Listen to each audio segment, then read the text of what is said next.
Once upon a time, the devil made a mirror. Everything looked bad and ugly in this mirror. The beautiful flowers withered and the beautiful girls looked ugly. The devil watched everything in his mirror and it was fun to see different things. One day he thought to himself. He asked what would happen if I hold the mirror in front of God, so he went to the sky to see God in the mirror, but suddenly the mirror broke with a loud sound and broke into 1,000 pieces. Pieces of the mirror fell from the sky on the earth and the world of people, and each piece fell in a corner. Some pieces sank into the hearts of people. Those people could no longer see and understand beautiful things, and their hearts were empty of love and affection. On earth in a small town lived a boy named Kai and a girl named Greta. They were neighbors and on the roof of the house they had small gardens where they planted roses. They always played and drew together and were good friends. One day Greta and Kai were reading a storybook and looking at her pictures when the church tower clock struck 5 strikes. Kai raised his head to look at the sky. He said, "Greta, look, strange and bright particles are falling from the sky." He had not finished talking yet when he cried out in pain and said, "Ah, a sharp thing sank into my heart and eyes." Greta said with concern, "What happened, how are you?" Kai, who seemed to have completely changed, rubbed his eyes and said coldly, "How noisy you are, shut up." And then he got up and plucked the roses that were planted together. Greta said, "What are you doing?" Kai replied, "These flowers are full of insects." And then he went to their house and closed the door tightly. From that day on, Kai stopped playing with Greta.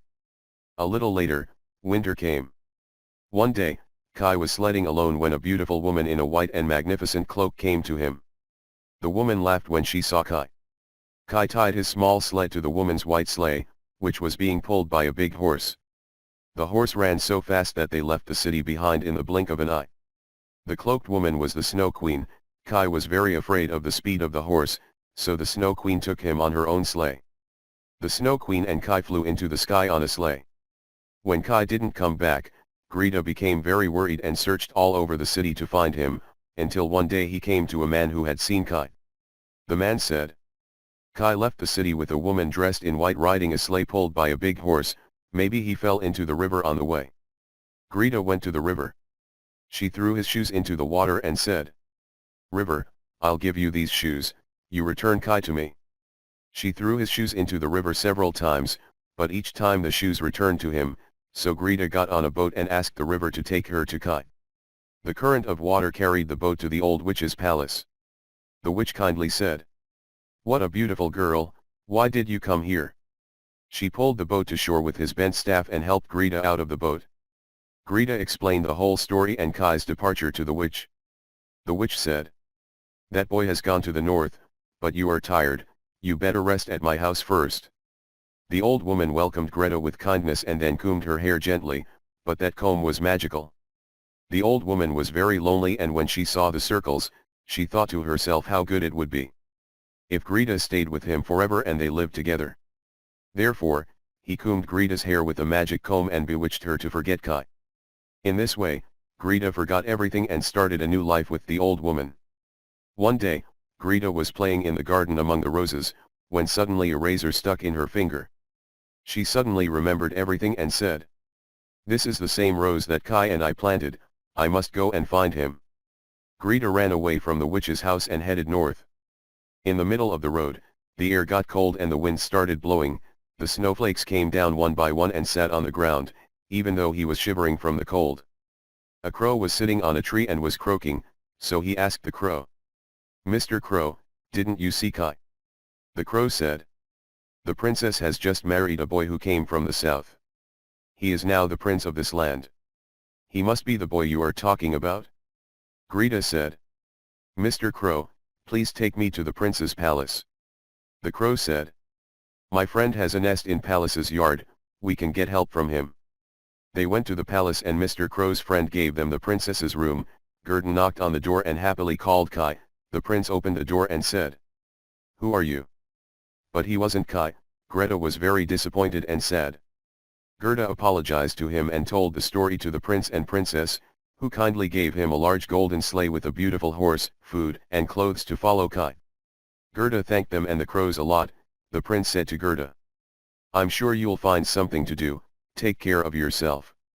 And Gerda started again after saying goodbye to his kind friends. Gerda's sleigh was moving quickly towards the north until one day she reached the dark forest. When the sleigh driver was about to pass through the forest, a group of thieves attacked them. The thieves surrounded the sleigh with their swords and daggers. One of the thieves wanted to imprison Gerda, but at that moment the daughter of the chief of the thieves came forward and said, "Wait, this girl is mine, let's go to my room." Greta, who was very scared, followed the girl. Greta was surprised when she saw the girl's room and said, "Wow, how many pigeons, what a beautiful deer." The girl had hundreds of pigeons in her room and she was friends with the reindeer. He, who was happy with Gerda's arrival, made a barbecue for him on the fire and welcomed him with hospitality. As they sat by the fire, Gerda told the story of his trip to his new friend. After hearing the story, the girl said, "What a sad story." One of the pigeons said that Kai must have gone to the northern land with the Snow Queen. The deer also said that the palace of the Snow Queen is located in the north and it is far from here. The daughter of the chief of thieves told the reindeer, "Take Gerda to the north." The deer ran to the north without stopping on the path. Whenever Gerda was hungry she would eat the food that the daughter of the chief of thieves gave her because it was a long way to the north. After a while Gerda had nothing to eat, but he endured hunger and fatigue because she wanted to find Kai anyway. She went and went until he finally reached the north. The deer made Gerda walk in front of a hole. An old woman came out of the hut. The kind old woman welcomed Gerda and the deer. After hearing Gerda's story, she said, "The Snow Queen's palace is in Finland. I am gonna write a letter to my friend who lives there. When you reach Finland, give her the letter and ask her for help." In this way, Gerda got back on the deer and headed for Finland. When they got there, Gerda gave the letter to her old friend and said, "Please give me strength to save Kai." The woman said, "With your love and courage, you have the power to save Kyra, I can only show you the way to the ice palace." She rode a deer and moved towards the ice palace. He had reached the palace when suddenly a big snow monster appeared from the snow. He let out a loud roar and attacked Gerda. The Snow Queen's army had come to stop the hordes. She asked God to help her. It was very cold and she could see her own breath coming out of her mouth. Suddenly, hundreds of angels came out of her warm breath. Small golden angels attacked the ice monster with their swords and protected Gerda. The angel defeated the monsters and warmed the freezing Gerda until she gradually got better and was able to continue on her way. Finally, Gerda reached the palace of the Snow Queen. The palace shone like a diamond under the sunlight, but because it was made of snow and ice, it was very cold. She ran to him and said, "Kai." But Kai, whose face was as cold and white as ice, did not answer. Gerda cried, "Kai, what happened? How come you don't know me?" Hot tears fell on Kai's chest. A piece of mirror that was embedded in Kai's heart came out of his chest. Kai suddenly recognized Gerda. "Gerda," he said with tearful eyes. Another piece of mirror came out of his eyes with his tears. They both cried together and with their tears the ice palace started to melt. Greta said, "Kai, let's go back home." They were running away from the ice palace when suddenly the Snow Queen arrived and said, "Kai, I won't let you run away." Greta began to pray. "God, please help us." With Greta's prayers, the ice palace melted more and the Snow Queen surrendered. The Snow Queen sadly said goodbye and went safely to the sky and disappeared in the sunlight. Gerda said to Kai, "Let's plant roses together again." They went home hand in hand and their friendship started again.